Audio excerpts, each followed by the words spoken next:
Let's finish up this section here, and now we're going to move from Paul's boldness to Paul's militancy. Now Paul becomes more militant as we can see this crescendo is building. This thing is building up as Paul now has to prove that he is not a coward, he is a warrior. And he is prepared to deal with all of this warfare. Again, it bears repeating. He did not run from the problem. He ran to the problem to deal with the issue. Thus, Paul's rising intensity finally culminated in an all-out declaration of war, if you will. The leader's compassion doesn't cancel out his willingness to fight. Yes, I believe that you can be compassionate, okay, and you can be a warrior at the same time. They're not mutually exclusive, when neither one can cross each other's path. I want you to understand that. The leader's compassion doesn't cancel out his willingness to fight. In fact, his courage is equal to his passion. That has to be true. A leader needs to be courageous. We just have way too many coward-like behavior from too many pastors leading churches all over the world. Paul's enemies had accused him of acting, living out according to the flesh. That's the accusation. You remember this. And he did so in a very fleshly manner. Because in 2 Corinthians 10:2, I ask that when I am present, I need not be bold with the confidence with which I propose to be courageous against some. Now notice the end of this verse.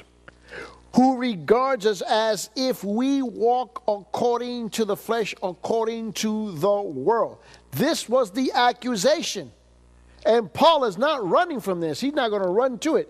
He flatly and forcefully denied the accusation that he was morally corrupt. He was not going to have it. He goes, okay, I'm done now. He also threatened to display his boldness against anyone who impugned his character in that way. Paul was not going to allow. Let's be real clear about something here. You see, sometimes you're going to have to fight the fight. It's not just that the Lord defends you and you do nothing, because you understand what you're doing. The problem is that your sheep don't understand that. So they're going to need some leadership coming from you. Because let me tell you, ultimately the goal is not only to destroy you, but it is to go after the sheep. That's what the goal is. Nonetheless, in verse 3 of 2 Corinthians chapter 10, he acknowledged, Paul, that there was a true sense in which he walked in the flesh. And I know that sounds a little strange, but follow the thought pattern here for a moment. After all, he was mortal and he was made of human flesh. In other words, he was recognizing, yeah, I do walk according to the flesh. You know, I am a human being. I have my frailties. I have my weaknesses. It's when I'm weak is when Christ is strong. Hello? In 2 Corinthians chapter 10, verse 3, look at it. He says, for though we walk in the flesh, he says, we do not war according to the flesh. Paul never denied that. He was making a play on words. He still denied, of course, that he walked. He still denied, of course, that he walked according to the flesh. What he said was, look, there's a difference between saying, I walk in flesh, because I'm flesh, I walk in flesh, okay? There's a big difference between saying I walk in flesh and I walk according to the flesh. Do you see the difference? There's a big difference. And Paul played on those words because he had to just draw this simple analogy out, a simple picture for his people to be able to see it with great clarity. So he also admitted that Paul admitted he was still in the flesh. He did. In the human sense. Hey, I'm in the flesh. I'm not walking around here in the spirit. I'm in the flesh. Let me tell you something. When I go to lunch, trust me, I'm not eating in the spirit. I can guarantee you, I'm eating in the flesh. And in other words, he wasn't claiming, Paul wasn't trying to claim that he was some supernatural, super duper natural guy. No. He said, hey, I'm a regular Joe. I'm a regular human being just like anybody else. And yet, Paul was prepared to wage war. That's what he was prepared to do in the supernatural realm. Let's state it. Look at this. I want you to see it in 2 Corinthians 10. Now let's look at verse 3, 4, and 5. Because this is how we get to these verses here. You know, you hear these verses, people are quoting them all the time, and usually they quote them out of context. And I'm trying to keep you inside the context of these verses. And he says this in verse 3. He says, for though we walk in the flesh, we do not war according to the flesh. And then he says in verse 4, for the weapons of our what?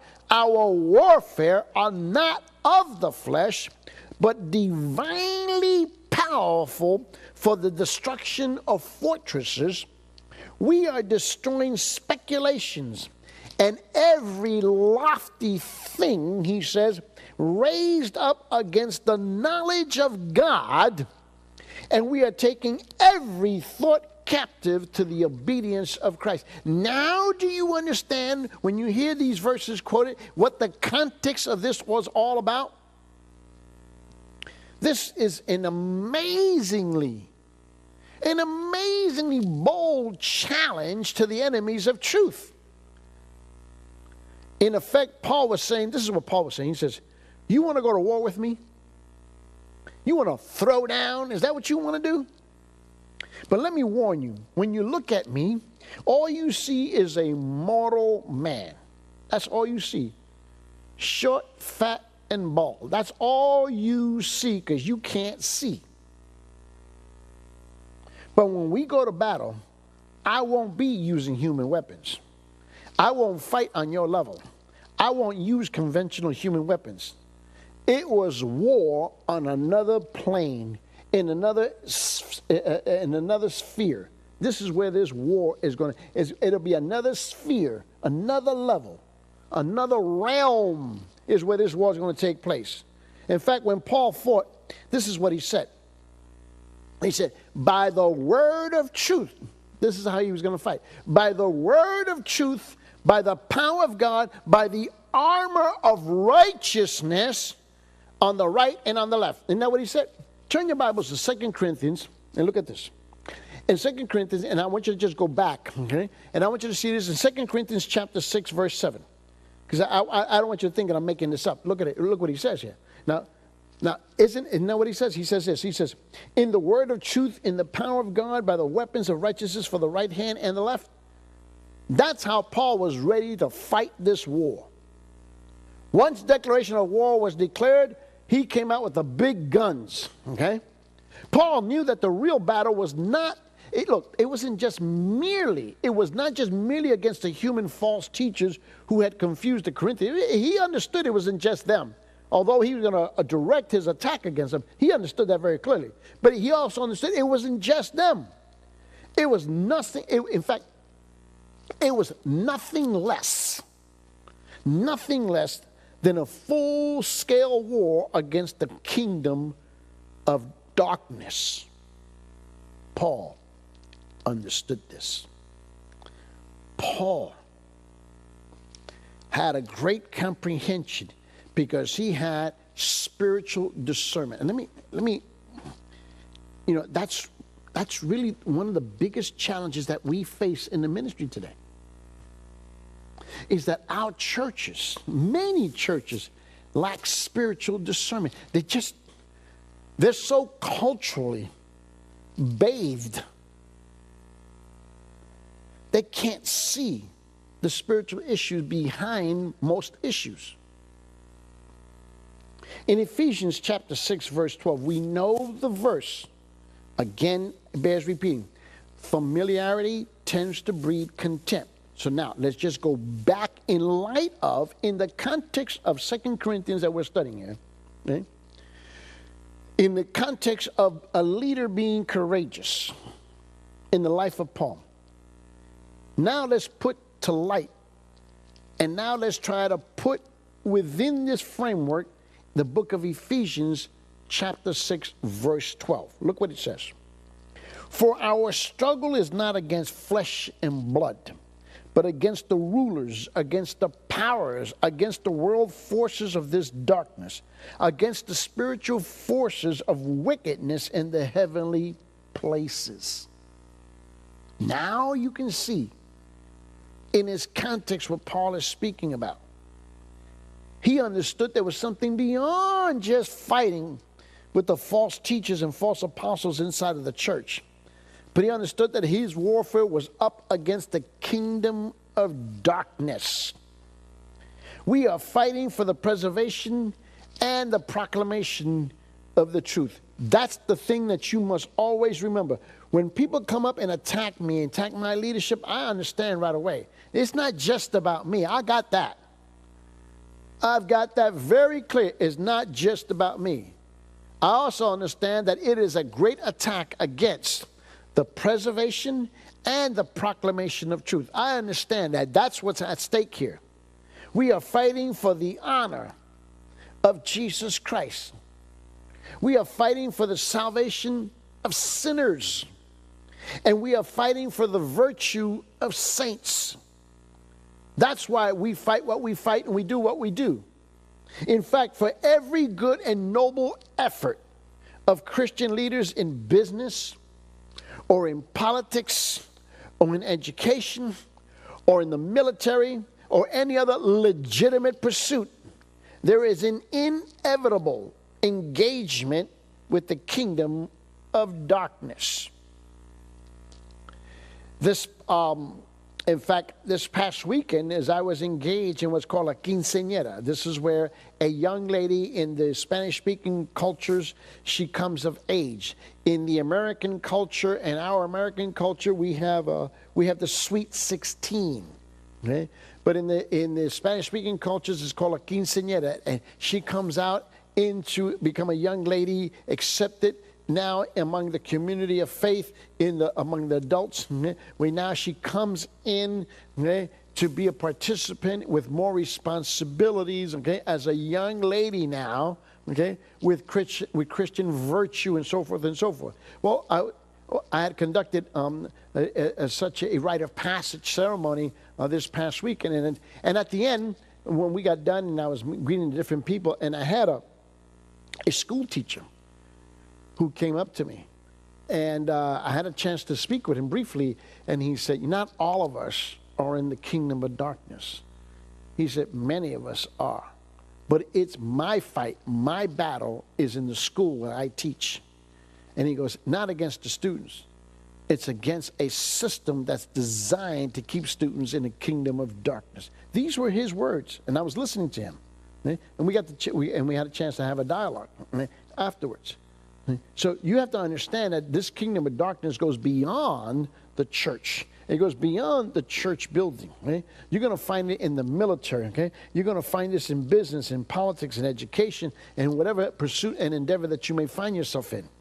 Since all Christians, in whatever they do, are supposed to be engaged in the advance of Christ's kingdom, you're going to face opposition from the powers of evil. That's a fact of life. So we need to prepare our people for the war that's here, not the war that's coming. It's already here.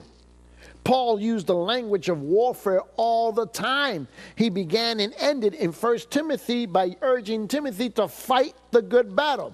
Wage the good warfare. That's what he told him. In 1 Timothy chapter 1, verse 18, and it bears repeating. I'm going to take you back to that because we have forgotten that.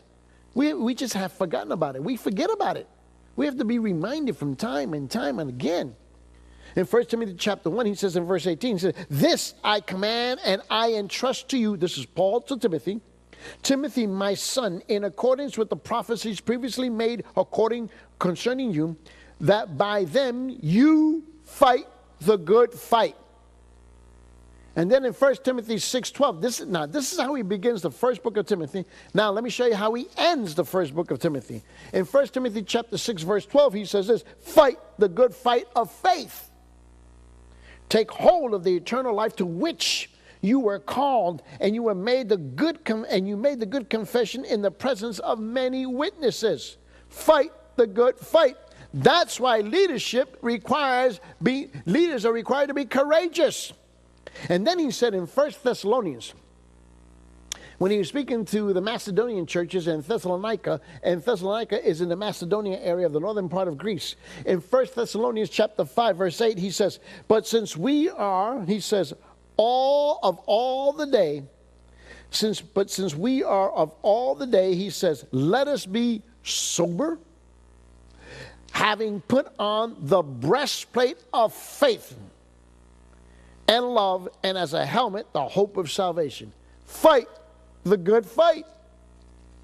In 2 Timothy chapter 2, he continues and he says this in verse 3, 2 Timothy chapter 2, 3. He says, suffer, endure hardship with me as a good soldier of Christ.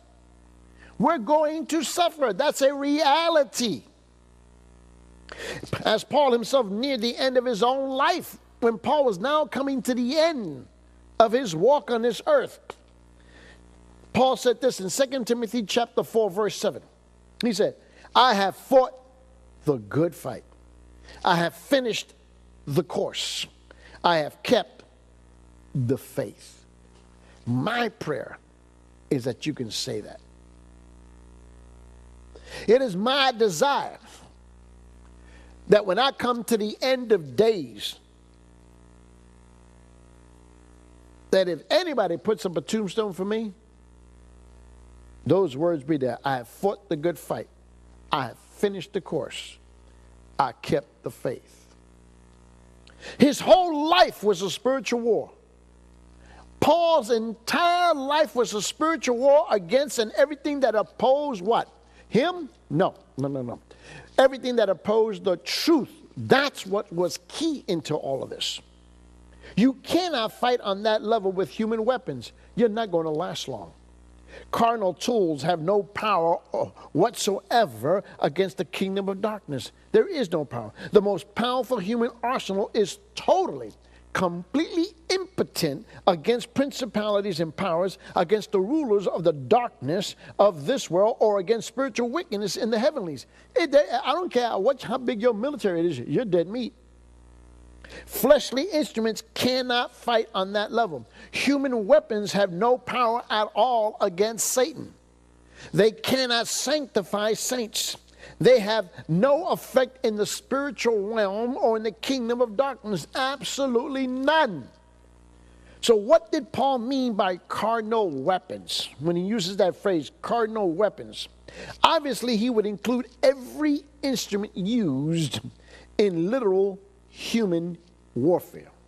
Paul wasn't literally planning an incursion with swords and chariots into the camp of the enemy. That's not what he was planning. He wasn't actually thinking of using physical force in Corinth. He understood what the war was about. But a moment's reflection will reveal that every type of worldly device and human invention that has ever been brought into battle against the powers of darkness is also merely a different kind of fleshly weapon. That's it. That would include human philosophy.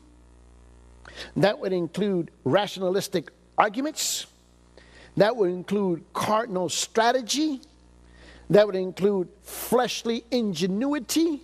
That's going to include human cleverness. That's going to include human entertainment. That's going to include human showmanship. And we have all kinds of stuff like this. Such strategies are in full fashion these days on the platforms and the pulpits of many churches around the world. But all of them are impotent weapons. They represent vain attempts to fight spiritual battles on a human level. That's all they represent. You can use such gimmicks as sell soup and cars and Chevrolets of all you want. You can employ them in political campaigns or for public relation purposes, and we just seen that. We're ending almost a 2-year election cycle where we just seen all of this nonsense take place. But in spiritual warfare, they are utterly useless. They're like plastic pop guns with a ping pong balls. Let me tell you something. It's not going to work. They can never be truly effective against the fortresses of the evil one. Never. Even if your job is to sell cars or food products, if you are a Christian, you are a soldier in the spiritual battle, and for that battle, you need to be skilled in the use of the right weapons. That's why we train pastors. That's why we train leaders in the church. Look, God not only chooses, Jesus Christ did not only choose, but he empowered and he trained. All three of those things were always true about Jesus Christ's ministry. He would choose, he would empower, and he would train them. Who were you to walk around and making the statement, you don't need any training? You are so spiritually endowed that you require nothing. In fact, you are God's gift to the ministry. Paul said that the weapons he took to battle were mighty in God. Look, I like the King James version of it. It says it this way. In 2 Corinthians chapter 10, I like it the way it says in King James. In 2 Corinthians chapter 10, verse 4, it says, "For the weapons of our warfare are not carnal, but mighty through God, and for the pulling down of the strongholds." I like that, right? It just kind of has a better ring to it for me, right? "For the weapons of our warfare are not of the flesh, but divinely powerful for the destruction of fortresses." He was saying that these were weapons that came from heaven, from God's own personal arsenal, if you will. He certainly was not talking about gimmicks and novelties designed to make his message much more marketable. That's not what he was talking about. What Paul had in mind were clearly not weapons of human invention, but divinely ordained, spiritually powerful weapons. That's what he was talking about. Why? Because the enemy is formidable, and frankly, gimmicks and human cleverness won't do what needs to be done. We need divinely powerful weapons for the pulling down of the strongholds. That's what we need. The spiritual fortresses Paul was describing are impervious. They are absolutely impervious to fleshly weapons. They don't work. The Corinthians would have had a very, very clear picture in their minds when Paul mentioned strongholds or the destructions of fortresses. They had a very clear picture about what Paul was talking about. See, Paul spoke in a language that his audience understood. It's our responsibility for those of us who stand in the pulpit and we expound on the Word of God to explain what the intent was and what Paul was saying or what any other writer of the Bible is saying. That's what our responsibility is, because we don't live in those times now. We're disconnected. We have a long distance of time. There's this big time barrier that's between us and then. And so the Corinthians would have clearly understood what Paul was talking about. Look, just south of the city of Corinth, there was this towering,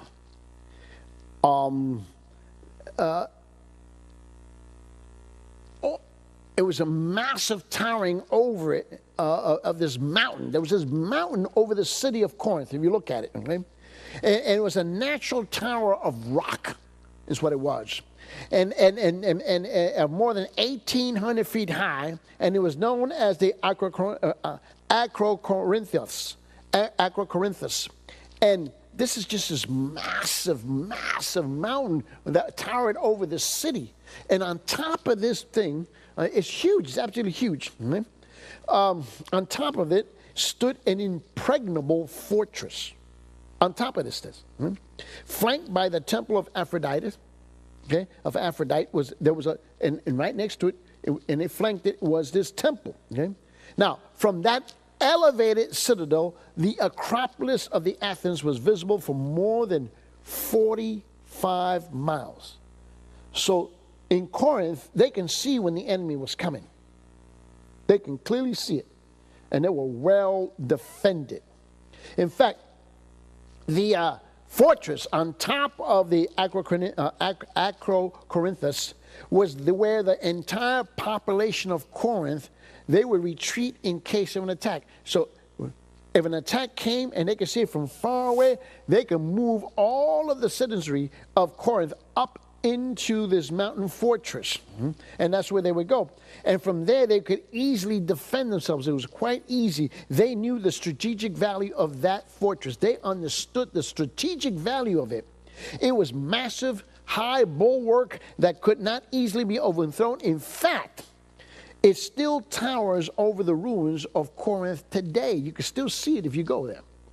Paul said that the spiritual strongholds of the powers of darkness are similar to that, except that they are spiritual and supernatural. So when Paul spoke in this language, they got it. They understood it. Such fortifications obviously cannot be assaulted with worldly weapons. Those that are spiritual and supernatural. Notice also that Paul's strategy was not merely to lob a few shots at the fortresses, but to demolish them. That was the clear intent. The expression pulling down strongholds speaks of utterly bringing them to ruin, causing them to crumble and to disintegrate. So, the question is, what are these fortresses?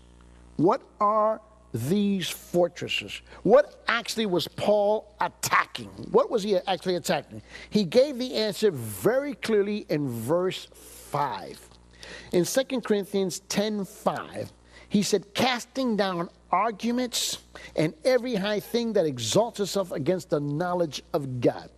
In the King James Version, it says, casting down imaginations, right? And every high thing that exalted itself against the knowledge of God, and bringing into captivity every thought to the obedience of Christ.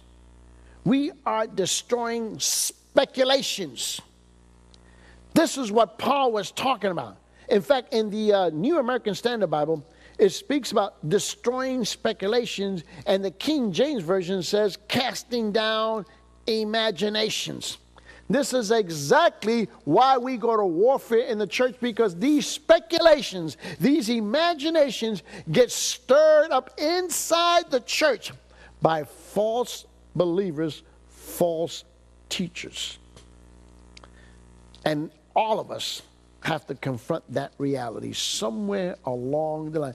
Every single one of us are going to have to confront that reality, and you must be prepared.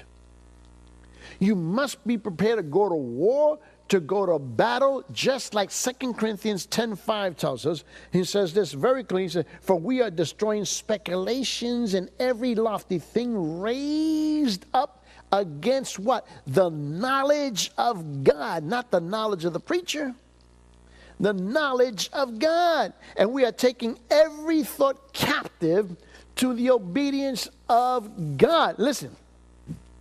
That cannot happen if you don't teach and preach the full counsel of the Word of God. You must always remember that when you end a message, the speculations and the imaginations and the opinions immediately go to work against whatever you just finished teaching.